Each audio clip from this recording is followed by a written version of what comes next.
My name is Craig C. White, and I have a Bible prophecy website called High Time to Awake, and that's hightimetoawake.com. This is part of David Hawkins Church in Southern California. He's a great expository Bible teacher, and there were some good Bible students there, but for this fellowship, the size that it is, I'm amazed. I really am, and grateful, because I've talked to so many of you at lunch and away from the pulpit who have understood what I was talking about and maybe learned something, and I could just see the Holy Spirit take that information right into your hearts and minds. So I'm so grateful, and you guys are blessed to have this great fellowship, and I thank Bill so much. That was a leap of faith on his part. I think this is where I want to end up today. I'm going to go through some Bible verses. How's that sound? Let's do it. Okay. First of all, just a prophecy update, okay? Since the last time, Turkey has entered Syria with tanks. First of all, while we were here yesterday, Turkey was bombing the Afrin area with about 50 aircraft, is what I read on the news. So they're bombing it, softening up the target, and then later yesterday, tanks started rolling in to Syria. Yep, from Azaz, which is right above Tel Rafat, and they're planning on going to basically to the west side of Afrin and pushing all the Kurds towards Tel Rafat, and Tel Rafat's the final goal. Because I think the Kurds in Tel Rafat are going to be much more difficult to get rid of. The Turkish Army has been fighting against them, lobbing shells against them from the border for a while, a year, maybe longer. Tel Rafat used to be controlled by ISIS. The Kurds came in and pushed them out. And then since then, the Turkish Army has been shelling them, and they've survived. And they have full control of Tel Rafat. So anyway, they're rolling, and they've also come in towards Raqqa. Okay, they're coming in right there, right at Azaz, and Kilis is a town in Turkey. Azaz is a town in over the Syrian border, and there's Tel Rafat, and Afrin's like right there. It's not on my map, but Afrin's like just to the west of it. So they're coming this way and pushing everybody towards Tel Rafat. Basically, the Kurds, it's a little isolated enclave right there. They're surrounded by the Turkish army. And then somewhere over here is Raqqa, and they're also coming in over here. That's the same deal with Tel Rafat. ISIS controlled Raqqa, if you remember that. And the U.S.-backed Kurds surrounded them, starved them out, bombed them out, got rid of them. They got rid of ISIS in Raqqa. Well, now the Kurds control Raqqa, and Turkey doesn't like that. So, yeah, so they're going to try to get them out of Raqqa too. So, but as far as what the Bible says, we need to look at Tel Rafat, which is just above Aleppo, and Hama. And basically, there's a lot of activity right along this border here, between Hama and Idlib. The Syrian army controls Hama, and lately, and even yesterday, there was another report. They're making inroads into Idlib. They're pushing the Al-Qaeda this way because Al-Qaeda controls all of Idlib. So anyway, the Syrian army is pushing them from Hama into Idlib, that's completely controlled by Al-Qaeda. And really for the first time, maybe just a couple of days ago, Turkey actually gave the rebels some Turkish, I don't know if they were tanks, but they were armored vehicles, supply vehicles, missile launchers, that kind of stuff. So the Turkish army is very concerned about the rebel groups and Al-Qaeda winning on the border between Hama and Idlib. So more and more Turkey is saying, we got to push the Syrian army back at Hama. So that's what we're looking for. Something happening in Hama and something happening in Tel Rafat. Just read it real quick to refresh your memory. Jeremiah chapter 49, verse 23 through 27, concerning Damascus, Hama is confounded and Arpad, for they have heard evil tidings. They are faint-hearted, there is sorrow on the sea, it cannot be quiet. Damascus is waxed feeble and turneth herself to flee. That tells me that the residents of Damascus are going to flee. They hear that some awful things going on to the north of them, and the people will flee. That's what I read anyway. Maybe it's a little something different, but and fear hath seized on her, anguish and sorrows have taken her as woman in travail. How is the city of praise not left? The city of my joy. I think this is God speaking. Therefore her young men shall fall in her streets, and all the men of war shall be cut off in that day, saith the Lord of hosts. And that means that the Syrian army is going to die defending Damascus. And I will kindle a fire in the wall of Damascus. When the Bible says I will kindle a fire, it doesn't mean he's going to nuke it. It means he's going to send an army. Okay? And it shall consume the palaces of Ben-Hadad. Ben-Hadad is an old name for the kings of Syria or the rulers in Damascus. So it's basically saying that the capital or the seat of government will be destroyed. So, and there's more to our story, because I think in Ezekiel chapter 38, the forces that are now fighting in Syria are Turkey is going to lead into Israel.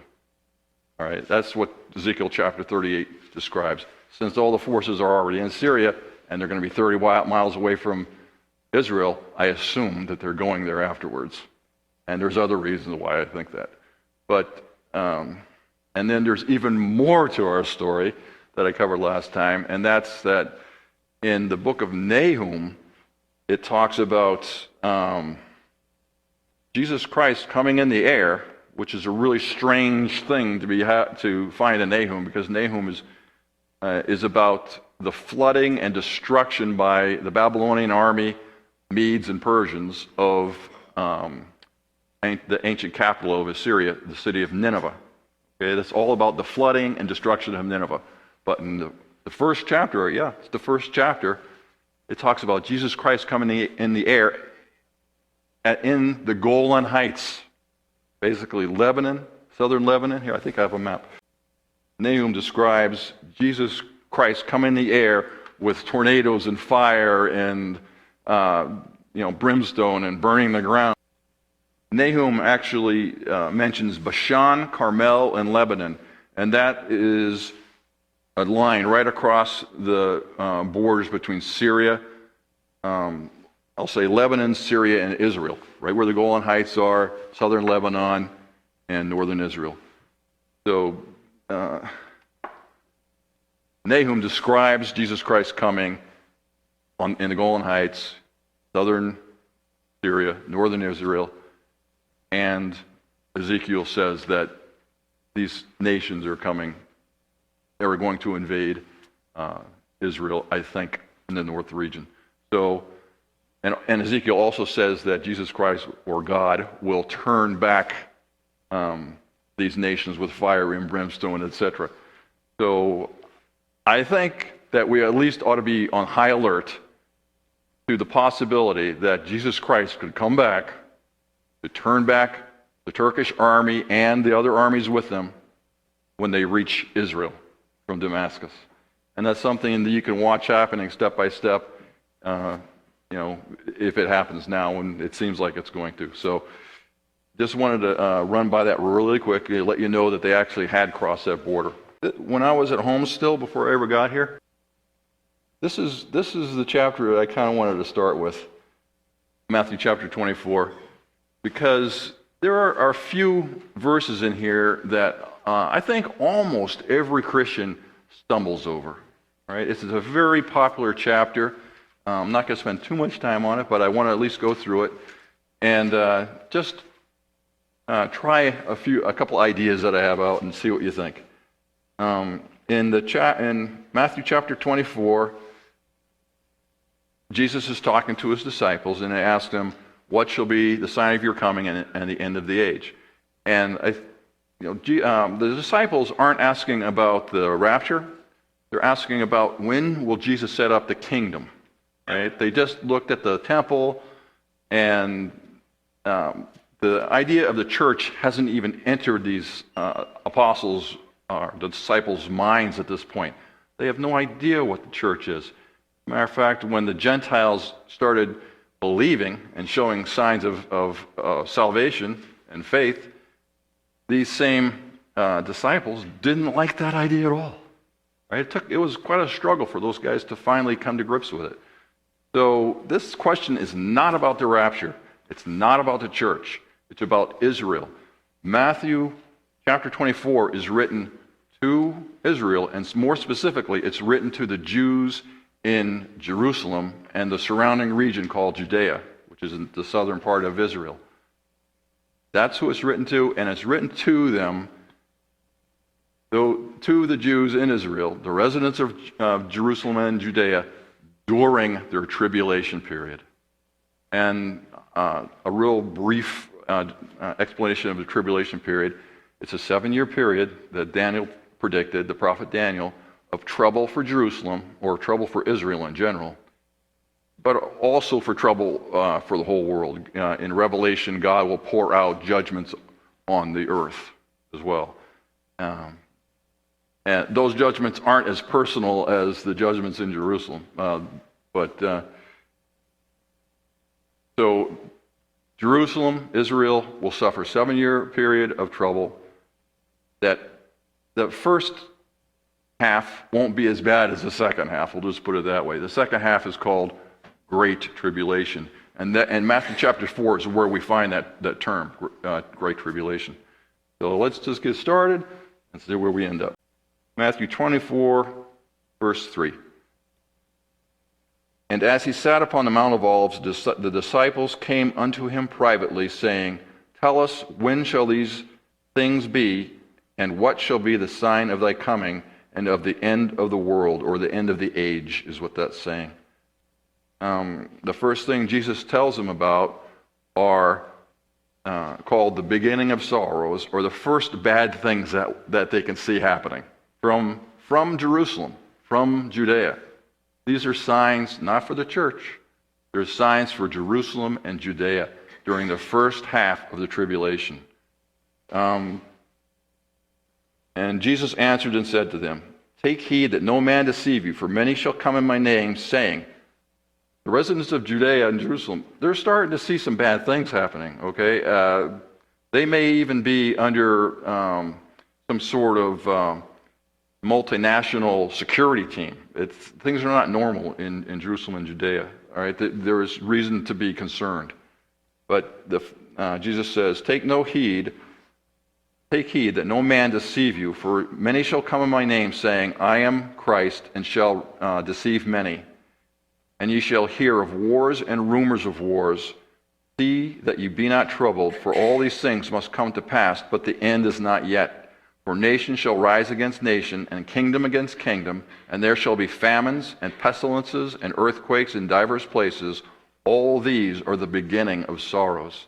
It's the beginning of sorrows actually means birth pangs. I'm sure you've heard that, right? And the birth pangs happen in the first half of the tribulation for Jerusalem and Judea. And in the middle of the tribulation, or when the Great Tribulation starts, now they're in labor. Okay? And when Jesus Christ comes to deliver the nation, a nation is born in a day. Okay? And so that was the beginning of sorrows, or earthquakes, pestilences, famine, that kind of stuff. These are going to be signs that the residents of Jerusalem and Judea can look at. They can recognize. And when they see those, they say, okay, now we're in for some real trouble. It's about to start. All right? In verse 9, the following things happen during the second half of the tribulation. You can still see it? Verse 9. Then shall they deliver you up to be afflicted, and shall kill you, and ye shall be hated of all nations for my name's sake. And then shall many be offended, and shall betray one another, and shall hate one another. And many false prophets shall rise, and many shall deceive. These things will happen in Jerusalem and Judea, maybe Israel at large. And because iniquity shall abound, the love of many shall wax cold. But he that shall endure to the end, the same shall be saved. And this gospel of the kingdom shall be preached in all the world for a witness unto all nations, and then shall the end come. All right.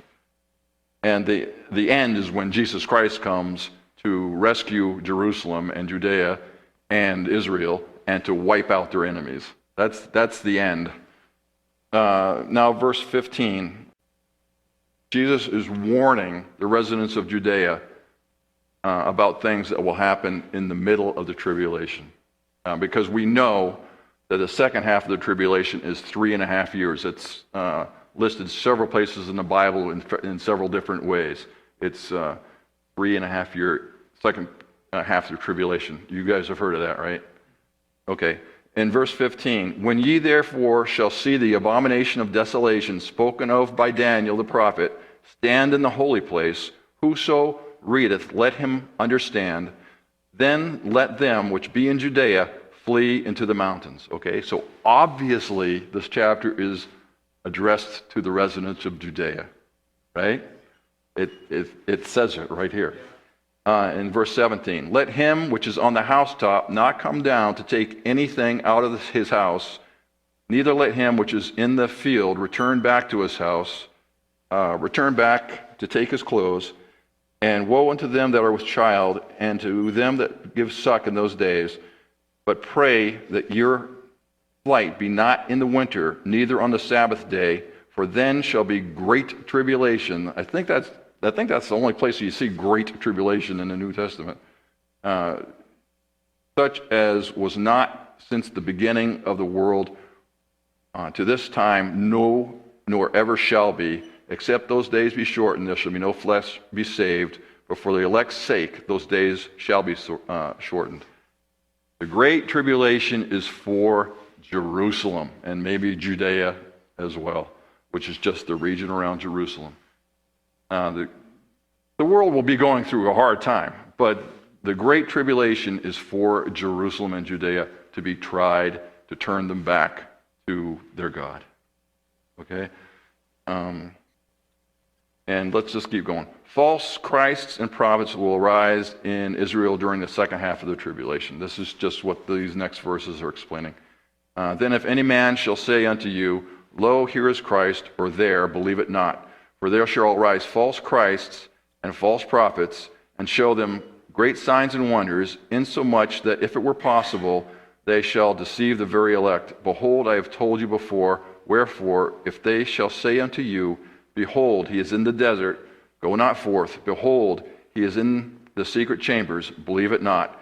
For as the lightning cometh out of the east and shineth unto the west, so shall the coming of the Son of Man be. For wheresoever the carcass is, there will the eagles be gathered. The coming of Son of Man, of Jesus Christ, is going to be obvious, right? He's going to come with power and clouds and light and heat and armies and thunder and everything else. It's going to be obvious. And think about it. In the previous verses, the residents of Judea were instructed to flee to the wilderness. The wilderness is to the east of Jerusalem. It's the Judean wilderness, and it's also the Jordanian wilderness. In Isaiah, it says, it instructs Moab of Jordan to house or to hide my outcasts. All right? So the residents of Judea, some of them that are going to believe this word, are going to flee to the east of Jerusalem into the Judean wilderness, which is very hilly and dry and goes on for quite a long time. Go over the Jordan River and then go into Jordan. And they're going to, I'm just going to tell you, they're going to be in refugee camps. There's a big refugee camp in Moab right now for Syrian refugees. They're going to be in refugee camps for 3.5 years. These verses may be especially pertinent to them because they'll have the freedom to go out into the desert if someone claims to be God. All right, these verses may not be to the residents of Jerusalem who are under, oppression, not allowed to leave, not allowed to eat, and are having a very difficult time. So the people who have escaped may have an opportunity to get themselves in trouble if someone says, "Hey, Jesus or the Messiah is out in the desert." So I just want to give you a little perspective on what this might be saying. The following things happen after the tribulation. In verse 29, immediately after the tribulation of those days shall the sun be darkened, and the moon shall not give her light, and the stars shall fall from heaven, and the powers of the heavens shall be shaken. Then shall appear the sign of the Son of Man in heaven. And then shall the tribes of the earth mourn, and they shall see the Son of Man coming in the clouds of heaven with power and great glory. And he shall send his angels with a great sound of a trumpet, and they shall gather together his elect from the four winds, from one end of heaven to the other. Just want to give you my opinion on this. I think the elect is Israel, the Jewish people. They're going to be resurrected. They're going to be resurrected in all the nations where they were carried away, in Egypt, in Assyria, in Babylon, in, did I say Assyria? I did. Okay, so they're going to all be resurrected and gathered back into Israel. So this doesn't have to refer to the church, I guess is my point. And also, I just want to point out, immediately after the tribulation of those days shall the sun be darkened and the moon shall not give her light. That's the day that Jesus Christ shows up. Right? In the Old Testament, there's many verses that describe the sun being darkened, the moon not giving her light, and then the sign of the Son of Man. And I think this of the sign of the Lord or God or Jesus Christ. And I think the sign, it actually explains it here.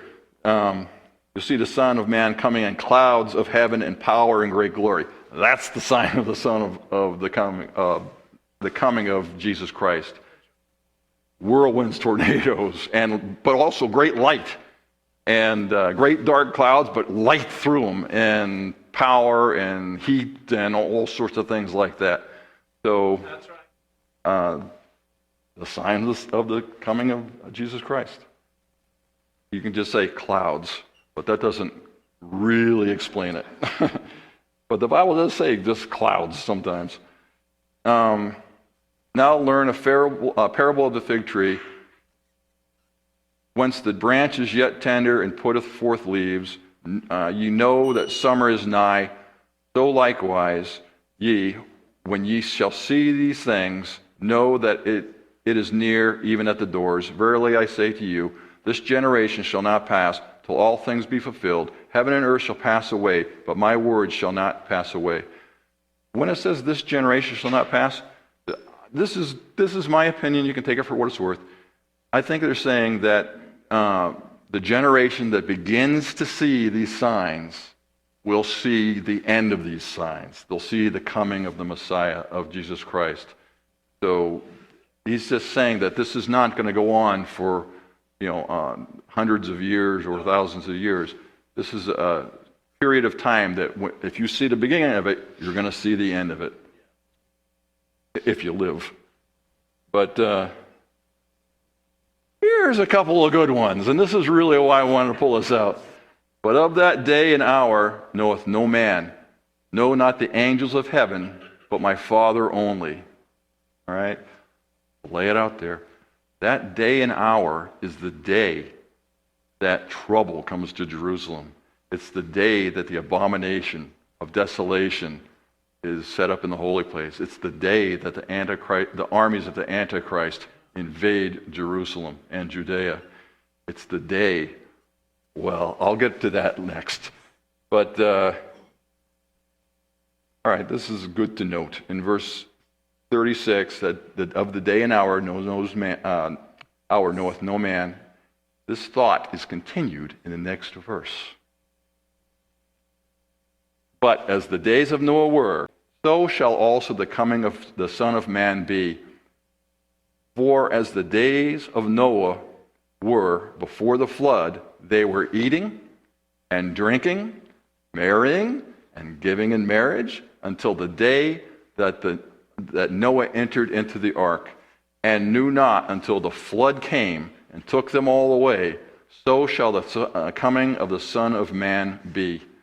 So a lot of people read this and they say, oh, the time before I'm going to give them a benefit of the doubt. The time before the tribulation, it's going to be just like it was in the days of Noah. There's going to be giants in the land.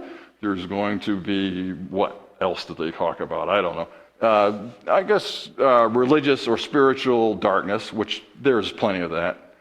But this is explaining itself. It's not talking about giants. It's talking about ordinary life, ordinary living. This is a surprise attack. This is a shock. They're going to be getting married in Jerusalem and Judea.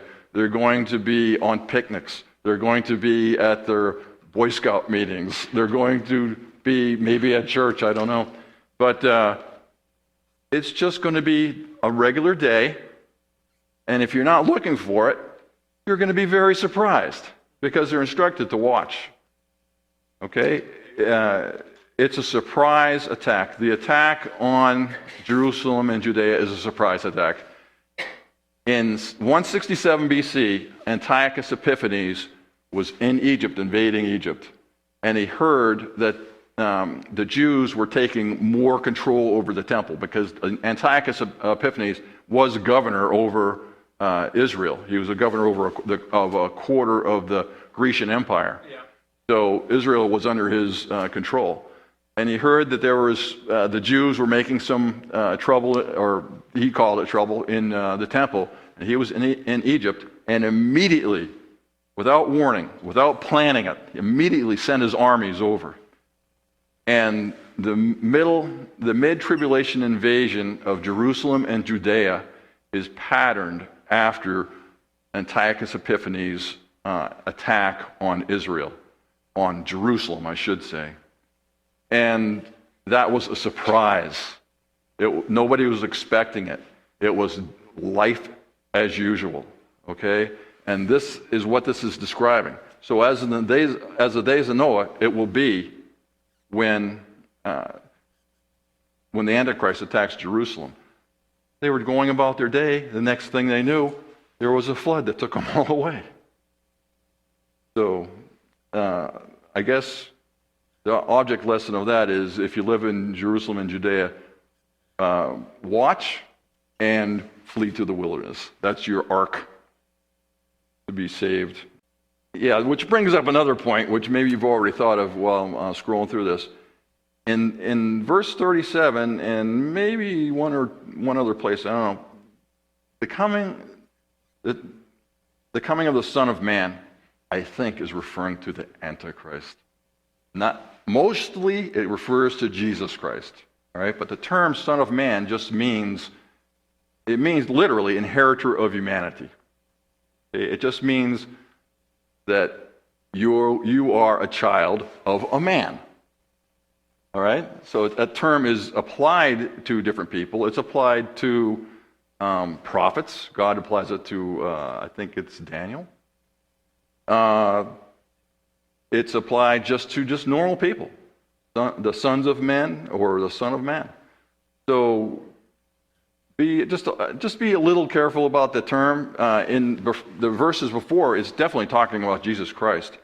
But the day that the Son of Man is revealed is also talked about in Luke chapter 17 and verse 30. Even thus shall it be in the day that the Son of Man is revealed.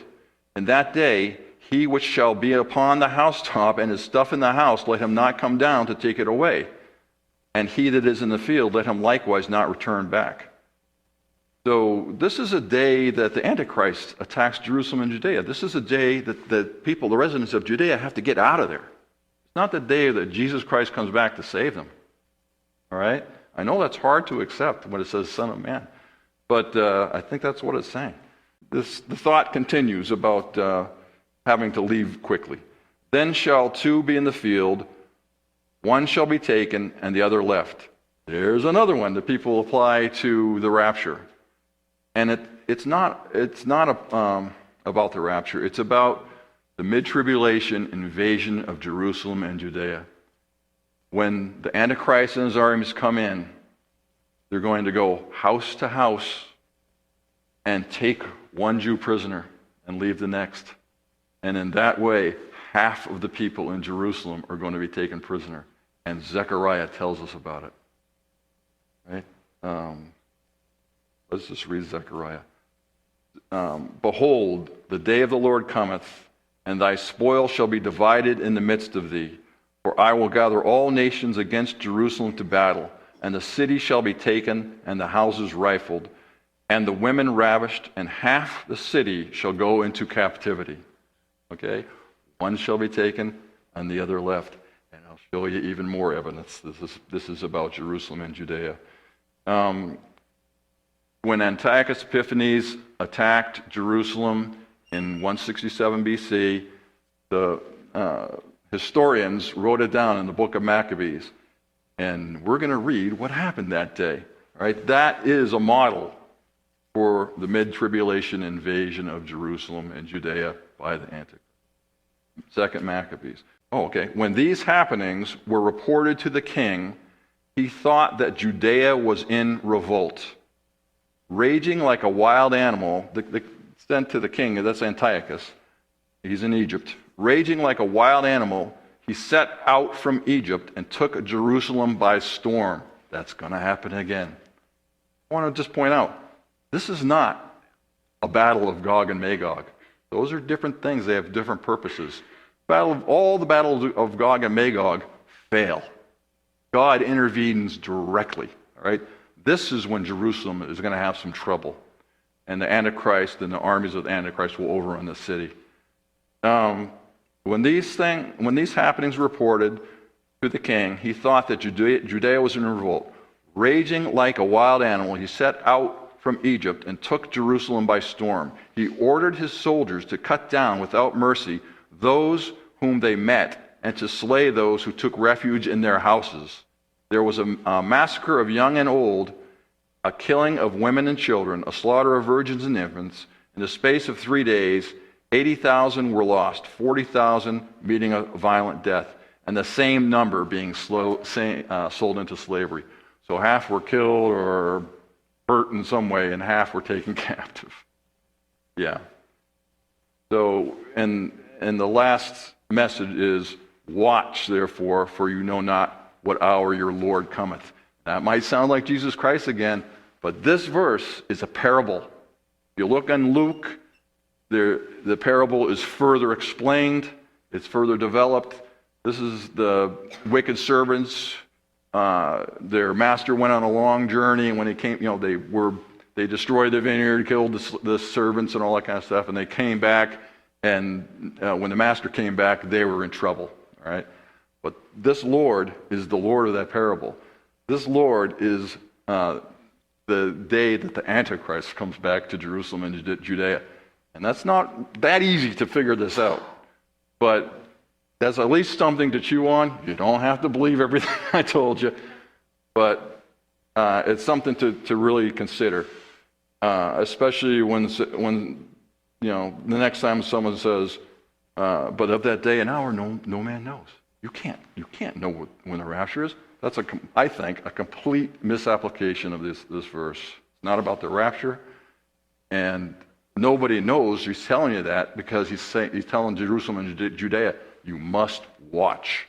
You must watch for the Antichrist approaching. You must watch for the abomination of desolation in the temple to save your lives, because many Jews will be saved. They'll go to Jordan and they'll be saved physically. Even at the end of that second 3.5 year period, the armies of the nations of Jordan, where they're going to be, and this is Psalm 83, and Lebanon, and northern Iraq, which is probably ISIS still. But they're going to come against the refugees in Jordan. And Psalm 83 is a prayer to the refugees in Jordan for God's help, and then God's going to help. They're going to be in Moab, which is in southern Jordan, and even further south is Edom, where Bozrah is, and Isaiah, I think it is, talks about, who is this coming with blood-stained garments from Bozrah? He's coming up to save the Psalm 83 refugees in Moab. Okay? A lot of people get confused about Psalm 83, and they're trying to make it fit into near-time events, but it's after the rapture event. If you wrestle with that, that could really help you put some pieces together without being confused. So, the end of that.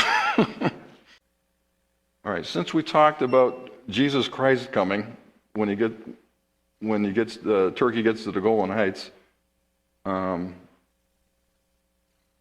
Thessalonians chapter 2 actually tells us that there's two events that must happen at least before the tribulation starts, and that's, I'll read it before I jump to conclusions here.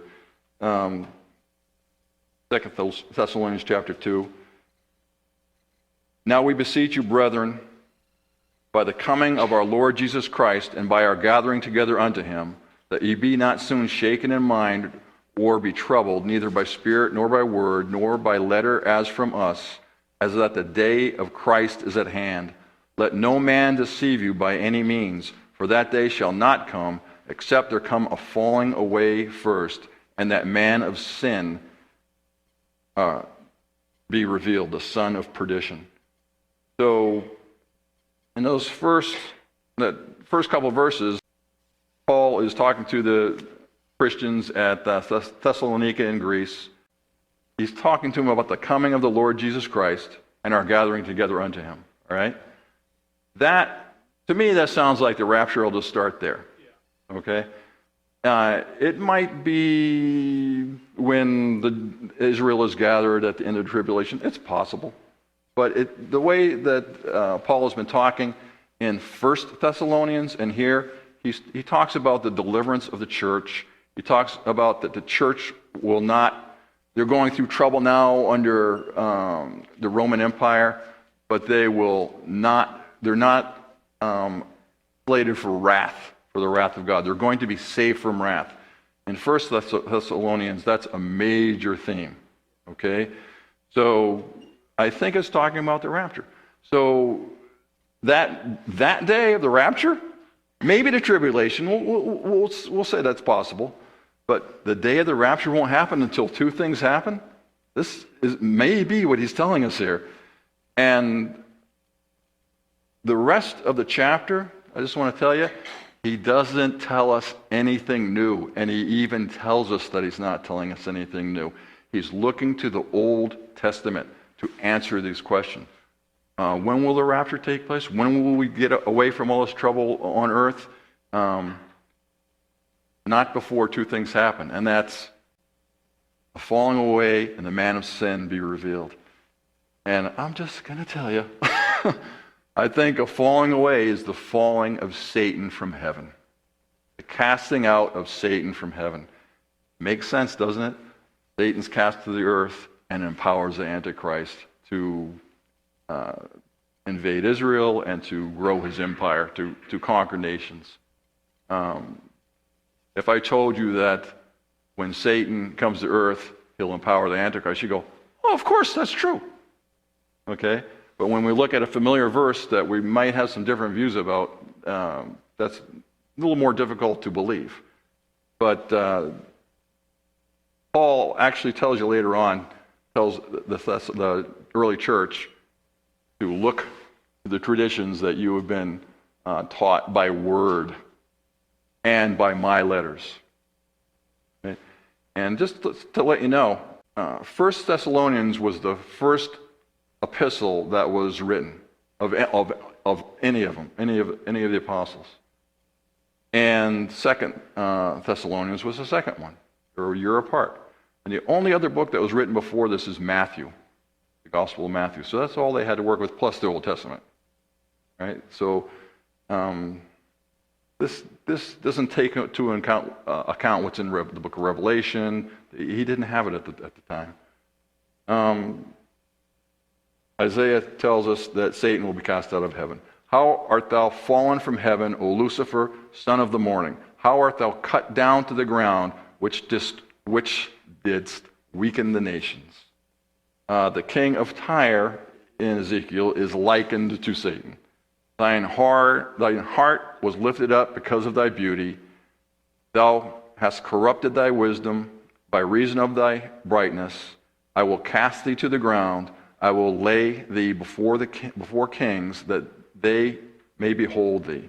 Jesus said, and he said unto them, I beheld Satan as lightning fall from heaven. Satan is still in heaven, or at least he was a short time ago. It's hard to tell, actually. In the Gospel of John, Jesus said, now is the judgment. This is before he went to the cross. Now is the judgment of this world. Now shall the prince of this world be cast out. Right? The prince of this world is Satan. He's going to be cast out of heaven. So Satan, according to this, was still in heaven accusing believers, right? Day and night, at the time of Jesus Christ. In Revelation, it actually talks about that. And there was war in heaven. Michael and his angels fought against the dragon, and the dragon fought and his angels and prevailed not. Neither was their place found any more in heaven. So now there's no place for Satan to be in heaven, and he's been cast out. And the great dragon was cast out, that old serpent called the devil and Satan, which deceiveth the whole world. And he was cast out into the earth, and his angels were cast out with him. And I heard a loud voice saying in heaven, now is salvation and strength in the kingdom of our God and the power of his Christ. For the accuser of the brethren is cast down, which accused them before our God day and night. And they overcame him by the blood of the Lamb and by the word of their testimony, and they loved not their lives unto the death. Therefore rejoice, ye heavens, and ye that dwell in them. This is interesting. At some time around when Satan is cast out of heaven, there's people living in heaven. All right? I don't know how many people live in heaven today. I mean, I know there are souls there, but it seems like there are going to be bodies and souls there. There might be a couple of bodies there. Maybe 3 I can think of. Can you think of them? Jesus, Enoch, Elijah. Woe unto the inhabitants of the earth and of the sea, for the devil is come down unto you, having great wrath, because he knoweth that his time he hath but a short time. And I'm not going to read Job, but at the time of Job, the devil was going back and forth on earth and finding believers. This is before Israel was even a nation. Was finding believers in God to accuse. So Satan did fall from glory. He fell from his glorious estate as an angel. So there's different fallings of Satan, but this one is the casting out of heaven for good. So he won't have access to the throne. Yeah. So let's see here. I'm going to skip a little bit here. In verse 6, it talks about the withholder, or what do people call him? The restrainer. Although I don't think there is ever, that word restrainer is ever used, but the word withholdeth, letteth, let, there may be some others. They're all the same Greek word. It just means to come before in time, to precede something. All right? So I'll just read it. And now ye know what withholdeth, that he might be revealed in his time. What withholdeth is the falling of Satan from heaven. That's the thing that precedes. That's the thing that comes before the revealing of the Antichrist. And in verse 9, he just comes right out and says it. Even him whose coming is after the working of Satan, with all powers and signs and lying wonders. In verse 11, and for this cause God shall send them strong delusion, that they should believe a lie, that they all might be damned who believed not the truth, but had pleasure in unrighteousness. This is a commentary on this verse. God's going to send them a strong delusion. Strong delusion means departure from orthodoxy. All right? And the Bible is about the nations of the Middle East, of the old world. So I think probably more than anything, these verses refer to the nations of Islam and to the enemies of Israel. God is going to make them believe that they're right, that they have an alternate way to God and to make peace with God, and they're going to be damned. Okay? It just makes so much sense. Now, I'm sure that other people in the world who don't believe in Jesus Christ, they're going to have plenty of trouble. But I just want to at least make the commentary. Since we were talking about the battles of Gog and Magog, the battles of Gog and Magog, there are three of them mentioned in the Bible. In Ezekiel chapter 38, Ezekiel chapter 39, I think they're two separate battles, and Revelation chapter 20. There are certain characteristics that they all contain, and they're all led by Turkey, or a leader of Turkey.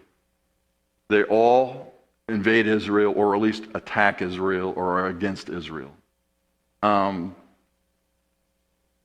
The battles of Gog and Magog represent the rebellion of Gentiles towards Israel and the God of Israel. Because in the battles of Gog and Magog, Turkey, which is right in the center of the old world, there are four quadrants of the old world, believe it or not. And I'm just going to tell you what they are. Turkey's in the middle. Europe is to the northwest. Russia is to the northeast. Asia, Central Asia, the Middle East, Israel, Iraq, Iran, Saudi Arabia, that's to the southeast. And to the southwest is Egypt and Africa. Those are the four quadrants of the old world. Those are the nations that the Bible talks about. All right? It really doesn't talk about the nations beyond that. So,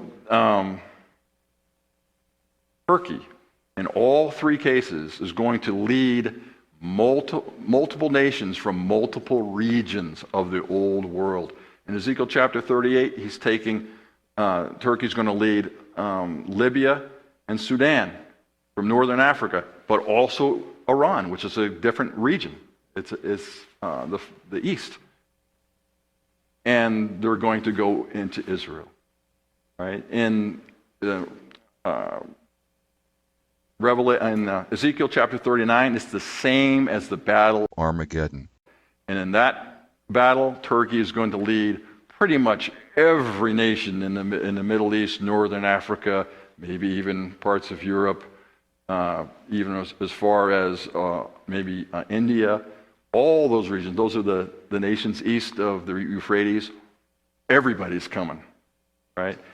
The battles of Gog and Magog, and it's basically the same thing will happen in Revelation chapter 20, which happens after Jesus Christ has been reigning on earth for 1,000 years. So the nations are all going to rebel against Israel and the God of Israel, and that's when they come. That's what the battles of Gog and Magog are all about. And furthermore, this is like I'm going somewhere. Satan, we know, is on earth during the Battle of Armageddon, when Jesus comes back and destroys all the armies that have come against Israel. And we know that Satan is released from his prison in hell or wherever that is in the center of the earth after 1,000 years that Jesus Christ has been here. And Satan leads the nations into Israel or against Israel. Yeah. All right? Which leads me to ponder. I'd rather ponder here in front of you than at home by myself. So I'm pondering. Will Satan be cast out of heaven before Turkey leads Libya, Sudan, and Iran into northern Israel? should we expect to see Satan fall like lightning from heaven to earth soon? What do you think about that? All right? It gives me the willies. All right? But Paul said 2 things must happen before this day. Is it the day of the rapture? I think it is.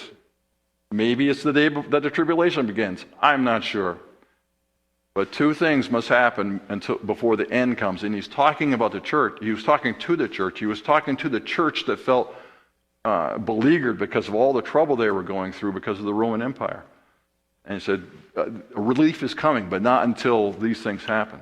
So that's the fall of Satan from heaven, which makes perfect sense because he can empower the Antichrist on earth to do weird things, to do false miracles, to blaspheme God, and also to gather power over the nations, right? Because he's going to become the ruler of the old world.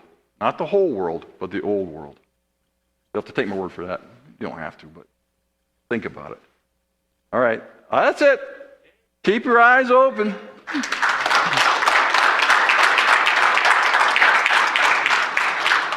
Thank you so much, Greg.